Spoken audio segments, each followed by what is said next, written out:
So you've been in Chicago for how long? I lived in Chicago for 10 years. 10 years. And what was your experience like? Well, I went If you to. were to like characterize the city in your experience. Oh, sure. I would call Chicago a really friendly place to do some growing up. It's a small town in its own right. You know what I mean? Like you can see someone on the street you'll recognize just walking down. You know, it's not uncommon. There are millions of people here, obviously, but like it's not like Tokyo or anything. So it's a small town with a really rich community of hard-working people. There's nothing like the Midwestern work ethic, dude, I swear. I don't know what it is, but everywhere I go, like people in Chicago are just working and living the great life. Just like in the Uber here, like patios are full of people like loving life. It's like, oh yeah, it's summertime Chicago, man. It's like how we do here. Yeah. But yeah, I went to DePaul and I learned how to be an artist within a small community, but like, how do I describe it?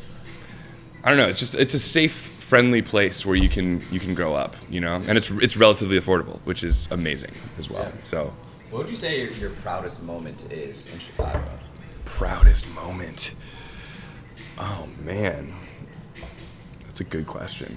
Proudest moment? I would say maybe my first gig with Dumpster Funk, or like my first couple gigs. They used to do this thing a lot of bands do where if there's the core group and then they have a horn section in sort of every major city they're touring in so that they don't have to bring 3 people on the road, you know, like that's 3 more hotel rooms, you know, per diem, all that stuff.